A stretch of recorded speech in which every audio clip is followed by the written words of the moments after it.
Good evening, my people, newcomers, curiosity seekers, friends, foes alike. Welcome to our very first podcast episode of Occult Realms.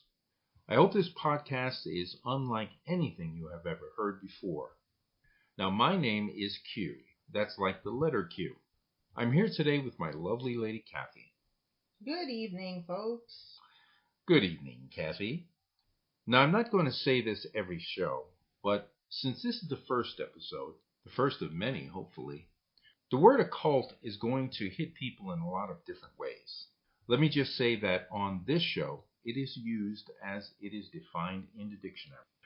Occult is defined as supernatural, mystical, or magical beliefs, practices, or phenomena of involving or relating to supernatural, mystical, or magical powers or phenomena. On this program, we are explorers shining a light into hidden corners of our human reality. Will you join us? I hope you will.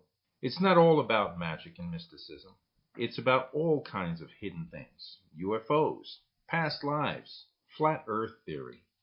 So, without further ado, allow me to get our first show underway. Welcome to our first episode, Life After Death. Ooh, spooky. Maybe. Do you believe in life after death? Well, I do not believe in life after death. And although I have been a psychic and medium of sorts for many years, one of the things that I believe I have learned is that there is no life after death. I like to call it life after life. But aren't we just talking about semantics here? Well, I would say that it's more than semantics, because it's the difference, you might say, between being alive and being dead. You know, we know from a scientific point of view, and in this show, we're not going to really spend too much time trying to prove theories or prove what we believe or disprove what other people believe. Really, this is all about an exchange of ideas. So our job here is to put it out on the table and let other people decide. Absolutely, absolutely. This is not about argumentation or debate. This is going to be about a sharing of thoughts, a sharing of experiences, a sharing of theories, all of these things. And it's all going to be good-natured, and it's all going to be very non-judgmental. So my only reference to science is that science tells us that energy is never destroyed. It's just transformed from one form into another form. So my belief, based on my experiences, my occult experience, and the experiences of many other people who are sensitives and psychics and free thinkers, is that what happens at what we call death is actually a transformation. And when you see a body that was once moving and living, and suddenly that body is no more longer moving and living, it is almost logical, it is almost perfectly sensible to imagine that that thing has died. My experience has been that who we are actually inside, behind the facade of our physical makeup, actually continues to live. So in that way, I like to tell people that I believe in life after life. Okay, so I find that interesting. The way I look at it is we're talking about two different things here. We're talking about the spirit, life after life, and the body, which dies. So they're separate entities. Yes, agreed. Okay. So I have a question. What about reincarnation? Do you think we come back into a new body and start over again? Well, I don't claim to have all the answers. The body does dissipate. It breaks down basically into its original components and is recycled like everything else in this world. It recycles. Our planet is what they would call a closed system or a sealed system. Everything continues to go around and materials get used and then they get recycled. They get transformed from one thing to another. And I believe that's what happens with our body. But what I think you're asking is that part of us which is invisible, that part that some of us believe continues to live. The spirit. The spirit. And you can call that anything you like. The soul. The soul. Labels are interesting things. They are useful. They can sometimes confuse as well as clarify. So if you feel more comfortable saying the soul or the spirit, be my guest. But as far as that energy that is us or was us, is it reborn into another physical existence? I believe that does happen. I don't believe we die, but we recycle. And sometimes we come back in another vehicle, just like you've been driving your old car for 20 years. It finally gives up the ghost. Your car dies. So you, who you are, you get up, you go out, you shop for a new car, you get into a new car, and you have a new experience with a new car. And I believe the same thing happens with energy or spirit or souls that release one body and then embrace another. So we're basically riding around in a car. Yes. Yes. Mine's a Jag, right? Okay. Well, if we're gonna go that way, then I'm definitely going with the Lamborghini. But I knew you would. Yes, that's right. 0 to 200 miles an hour in 3.5 seconds. Great. So I have a question. Do you think we come back as humans or what? That's a great question that has puzzled man for thousands and thousands of years. I do know some people believe that if you lived a bad life and you hurt a lot of people, you'll come back as a bug or something like that. This is one of those cases where I'm going to say I don't know. In my view, everything is living, everything is awareness, everything is spirit. So spirit can manifest in any way that it chooses to. We are sentient. Our spirit, to my way of belief anyway. No offense to folks who believe completely differently than I do and somehow imagine that I'm a raving lunatic of some kind. And Cathy is definitely shaking her head. Yeah, she goes with that lunatic idea. But I believe that we come back, spirit manifests in all different ways, and that may sometimes be a human for us. It might be something else. Some of us, I know folks that will swear that Grandpa has come back as a little furry cat or a butterfly. I don't know. What do you think? Well, I think if I come back again, I want to come back as a puppy dog, so I can be the studio mascot like Kaylee, who's laying beside me right here. But I don't know. I don't know if we come back as a different species or not. It's hard to tell. Maybe you work your way up through a species. I don't know. But then again, sometimes I think dogs are more advanced than we are in some ways, emotionally anyway.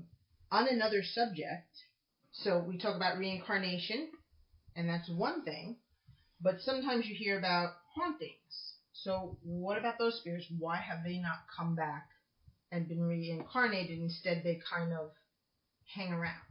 What's the difference? Why does one move on to another living being and another just stay around as a spirit or a ghost, for lack of a better word? That's another great question. I think it really differs for each person.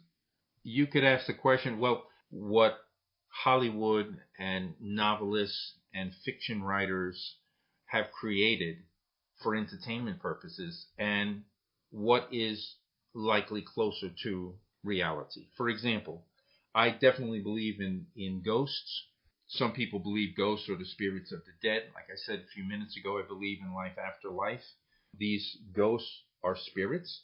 I've had experience of having direct contacts with spirits, have seen them, have interacted with them, have spoken back and forth, have had them prove their reality to me when I've tried to test them.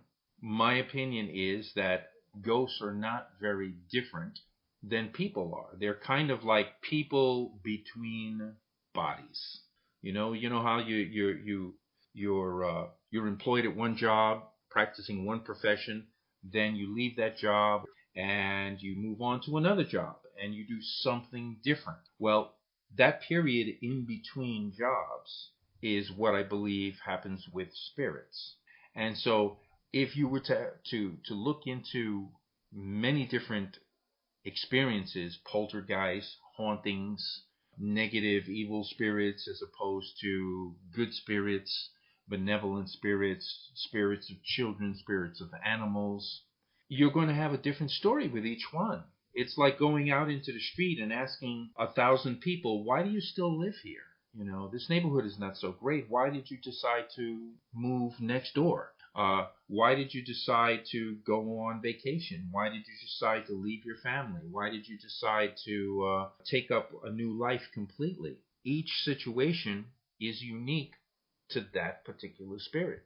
So for some spirits, some reason that we can't fathom, but they have the reason, causes them to stay behind. Sure. And what do you think attracts them to stay behind, and why would they stay in certain places? Sometimes you hear of people, in my own experience, I've had experiences where I smell cigar smoke. That reminds me of my grandfather who smoked cigars. But it might not necessarily be in a place where he had ever even been. I've had that experience in this house, and he's never been there here. So, what do you think causes spirits in some cases to haunt a certain house or remain in a certain place, as opposed to maybe following loved ones? Just an individual thing? When I think of spirits, I think of people who no longer inhabit a particular body. Those people are still intelligent, aware creatures. They have their own reasons for doing and being where they are. If their passing was very emotional, or if they left loved ones behind that they were very concerned about what would happen to them after they passed, that might be one reason why a spirit would decide to hang out. If spirit was disturbed about something, or was wronged somehow, or believed that it needed to stay around to check on the progress or protect someone who was defenseless, like a child or an elderly relative, they might stick around for that reason. I think that sometimes when we think of spirits and people that have passed on, we somehow imagine, and this is due a lot to what Hollywood puts out there. It's kind of created a certain stereotype of life and death and what happens once people die. Because of that, people think that somehow spirits are so very different than living people. And we're always wondering about what do they think and what do they experience and why do they do this and why do they do that. In my view, they do things for very much the same reasons that we do. I sometimes wonder if they even realize that they have passed. What's your take on that? I don't know the answer to that. There is a belief that because the death of the body can come very quickly, they may not even be aware that they have passed on. Something about the brain will sometimes block that experience out. And they know that they had the accident because they woke up in the hospital, because people tell them what happened to them, but they don't remember what happened to them. And this is a living person. And this is a living person. Mm-hmm. So if a person passes away, their body passes away at that time, it seems at least reasonable that they're able to observe the world, and they may not know that they have actually died. Some spirits do find ways to be able to communicate to people who are alive that they're still aware somewhere, even though they can't be seen. And they can do that in all different kinds of ways, and moving things and voices and phone calls and all kinds of interesting ways of kind of letting you know, hey, I'm still here. I'm still here. And they're, well, why can't you see me? Why can't you talk with me? And then they look for ways to be able to show the people that are still living that they're there. And that accounts for a lot of poltergeist activity. It accounts for a lot of experiences that people find unexplainable. On a different topic, but related, there are some theories that there are alternate realities, and that what we perceive in this reality as poltergeists or ghosts or spirits are actually images, or for lack of a better word, images or sounds that are coming through from another reality. And we are seeing them, but not seeing them solidly like this table. What is your opinion of that? that theory that there are alternate realities, and maybe what we think of as spirits are not really spirits. It's just people living their lives in another reality, and there are places or circumstances that cause the realities to kind of overlap for a few minutes, and we see things, or they affect our reality, or we're affecting theirs. We might not know it. To my mind, that is probably the best and closest explanation for supernatural ghost activity.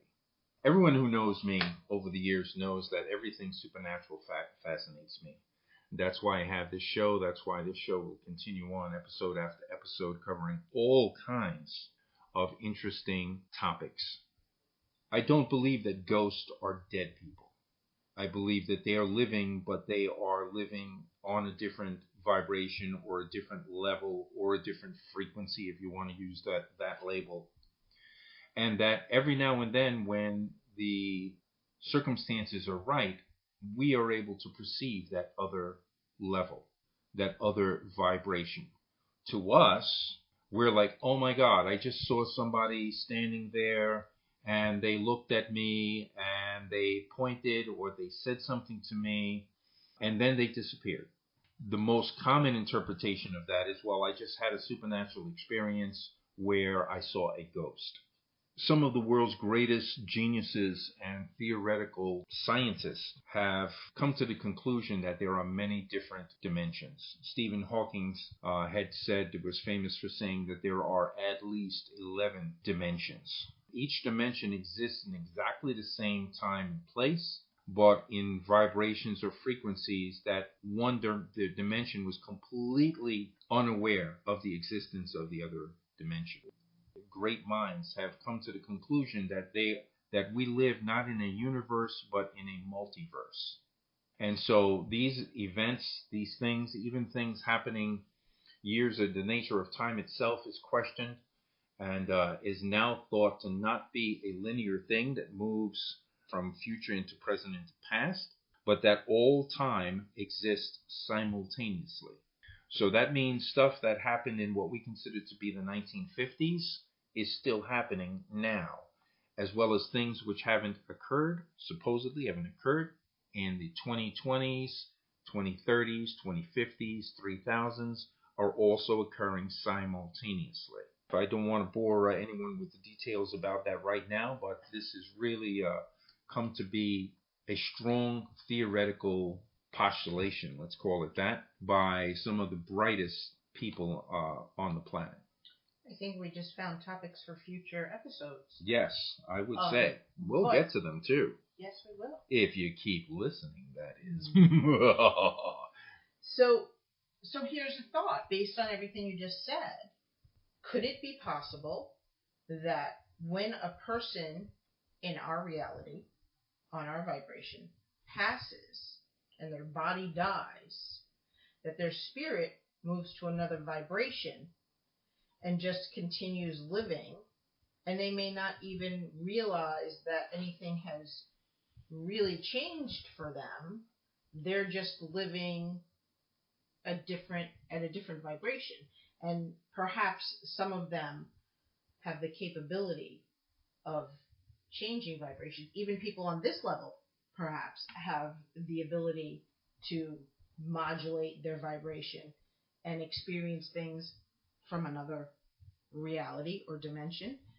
And those people on the other dimension have the possibility or the ability to experience things on this reality by changing their vibration. What do you think of that? Does that kind of sum up a possible theory of the universe here? That is a very possible and sensible way of looking at it. You know, when you get up in the morning and you go to the bathroom and you look in the mirror, everyone is saying, well, that's me. That's what I look like. But in actual fact, all you're seeing is a facade. You are definitely there. What you are is an energy. You can call it personality. You can call it spirit or soul. Whatever it is that you decide to call that person that is you, one thing is for sure, and that is neither you nor anyone you know has ever seen it. I think in your 13 Moons of Wizardry class that you used to give, and hopefully we'll be giving again, one of the tasks that you gave your students was to describe themselves without using any physical means. And it's very hard because I'm a mom. Nope, you can't describe that. You can't describe yourself that way because that is not really you. That's a relationship you have. Well, I'm short or I'm tall. Nope, that's not it either. So this is kind of what you're talking about here. It's not what's in the mirror necessarily. It's not what's in the mirror at all. It's more of something that is intangible. Yeah, it's intangible. It's not measurable by any scientific means or instrumentation that we know of right now. It's very difficult to put your finger on that. In that particular class, I asked people to describe to the rest of the class who they are. You're not allowed to use your sex, your age, your occupation, your family relationship, your profession, anything that you would know people would normally say. Like you said, I'm a mom, or I'm a policeman, or I'm a teacher, or I'm a grandmother, whatever, or I'm a wife. If you eliminate all those descriptors, which really talk about what you do and what your relationship to someone else is, or what your physical body looks like, how do you describe who you are or even what you are? And if you really think about it on another level, take out your old pictures. Look at yourself when you were 10 years old, when you were 20 years old, when you were married, or you were older or different. You look different in all throughout your life. You can look different from one day to the next. Are they still you? Were you always you? Or were you different people all throughout your life? Well, obviously you were always you. So your body facade that changes. Yeah, your facade changes all the time.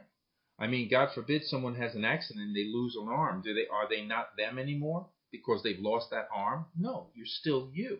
The idea of who and what you are is an interesting question. One I think really is worth people spending time to think about it, because what you will discover about yourself is really worthwhile. What I like to talk about with people is to talk about the fact that because your true self, however you decide that you feel comfortable describing it, because your true self is not a physical body or facade, that means that you don't have the same limitations as your physical body does.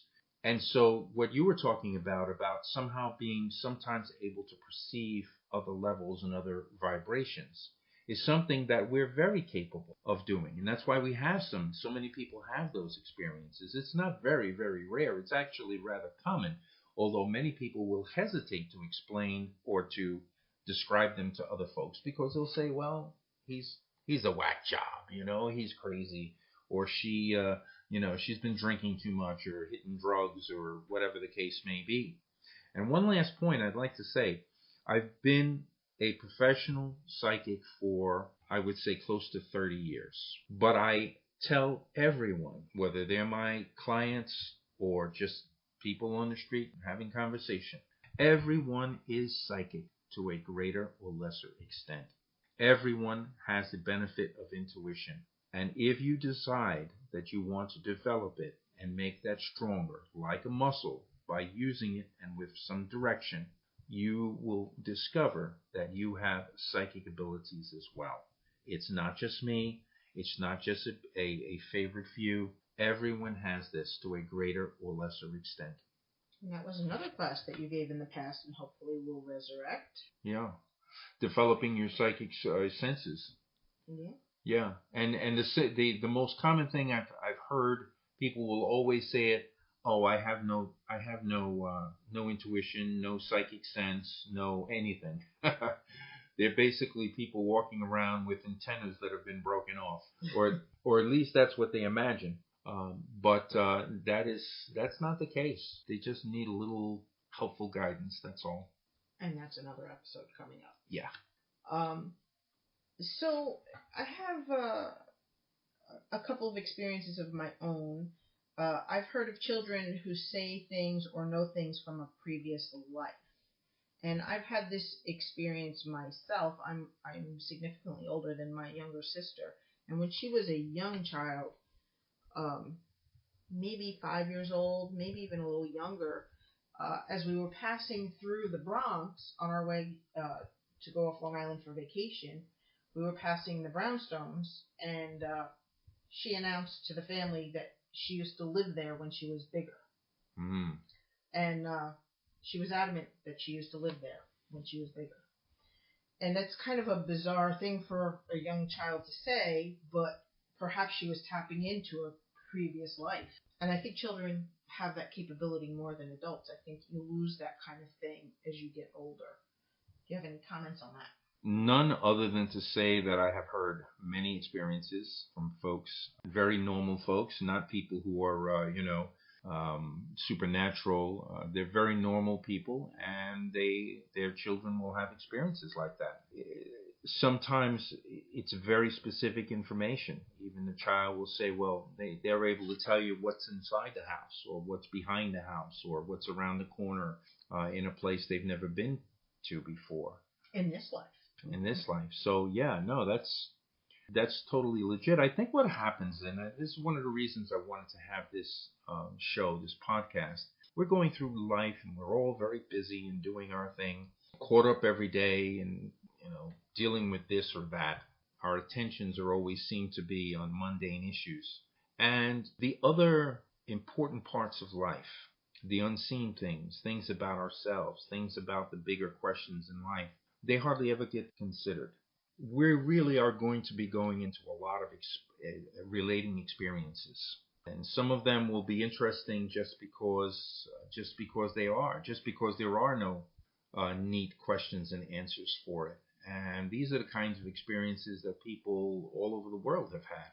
You, Cathy, you have your own experiences, and we want to entertain the comments, questions, and experiences. If it's just an experience you'd like to share that you've had in your life that's been unusual, weird, confusing, or if you knew exactly what it was, feel free to share with us. This show is only going to work and continue to be interesting if we just keep expanding beyond into everything that you would like to talk about in these areas. And one last thing I'm going to say about that.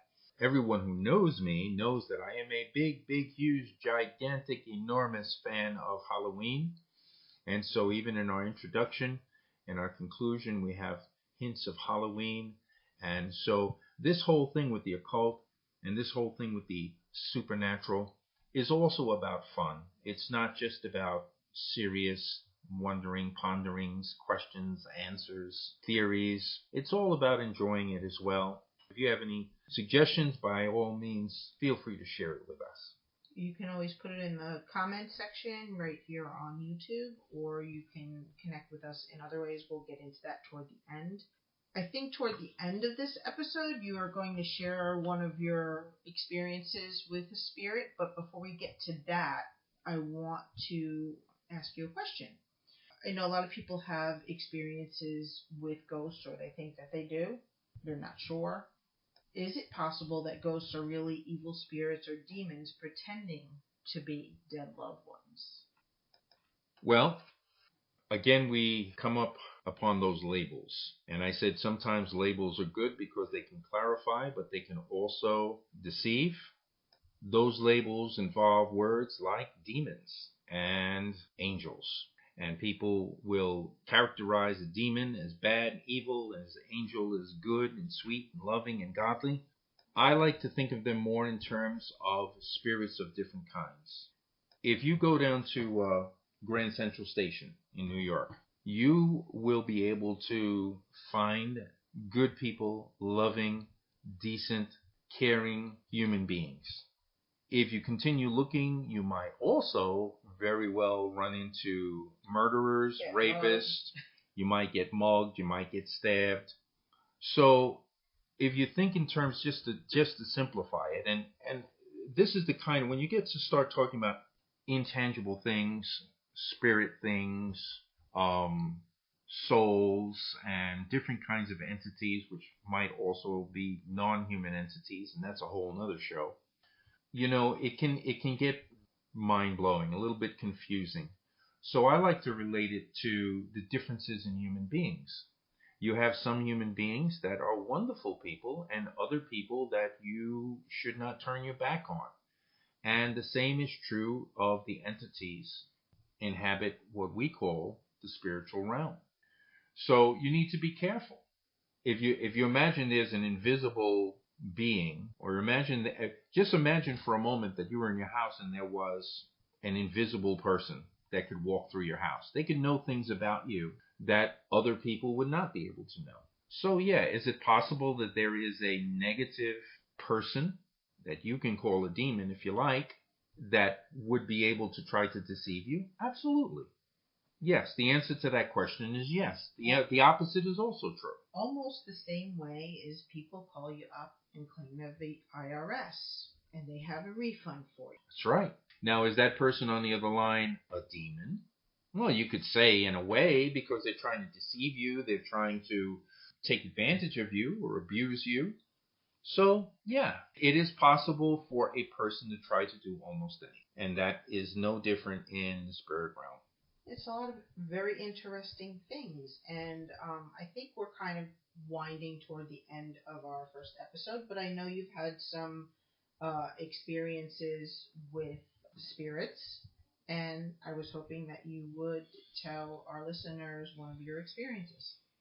Well, I think anyone who is a good investigator into paranormal phenomenon, the best way to approach it is to try to debunk it first. Try to explain it away by rational means. Try to say, well, maybe I was mistaken. Maybe I missaw. Maybe I misheard. Maybe it was just some kind of psychological perception that really wasn't real. In each case that I've had these various experiences, I've tried to do that. But one of the ones that was interesting and won't take long to explain was a case where I was living with a woman and her child, and we lived in a very haunted house for about 5 years. Many things happened there that could not be explained, but one of them was interesting because the young lady I was with at the time, used to like to do puzzles. Lay it out on a card table and spend weeks working on this puzzle. Jigsaw. A jigsaw puzzle. Right. That's the word I'm looking for. So she did this jigsaw puzzle, and I don't know how many hundreds of pieces there were, but she had been working on it for weeks. And then as it came down to the end, the unthinkable happened. The one thing that every jigsaw maker dreads. She came down to the last jigsaw piece, and it was missing. Nowhere to be found. She lost her natural mind. And folks, let me tell you, I was there to witness it. There were things said that should not have been said in polite society. Words used that, well, I had never heard before. I won't claim I'd never heard them. Okay, I use them all the time, but that's beside the point. Anyway, the fact of the matter is that she was enraged. Well, what happened then? We tore the house apart looking for this puzzle because I knew I would have no moments of peace until we had found the damn puzzle and puzzle piece and she could finish it. For about maybe 2 hours, we moved furniture, pulled out cushions, looked under things, over things, between things, and the puzzle piece was nowhere to be found. She finally gave up, and she was a very unhappy camper, to say the least. And I was tired because naturally I had to help her if I was to keep a roof over my head. And we all were looking for it. She had a young son as well. The next day, I got up and went downstairs into the basement where her puzzle making thing was, and something caught my eye. I passed the card table, and then I looked back, and the puzzle was complete. I went upstairs and I asked her, "Where the hell did you find the puzzle piece?" And she says, "What are you talking about?" And then I went to the son. I said, "Where did you find this piece?" And he was like, "What piece?" And I said, "Come with me." So we all shuffled down to the basement. And lo and behold, there is the puzzle completely made. Her jaw dropped. And then we just all turned and said nothing more about it. That was a helpful spirit. So don't believe the movies. Sometimes, the spirits are not always out to kill you. Or it was a spirit that was mischievous and was the one hiding the puzzle piece in the first That's place. true. Could be. I never thought of that. What a bastard. Well, folks, thank you so much for joining us tonight. We had a lot of fun. We're hoping to do many more episodes in the future. Don't forget to subscribe and like the channel, and also put in the comments any topics that you might be interested in hearing about, and we'd be glad to do episodes on them in the future.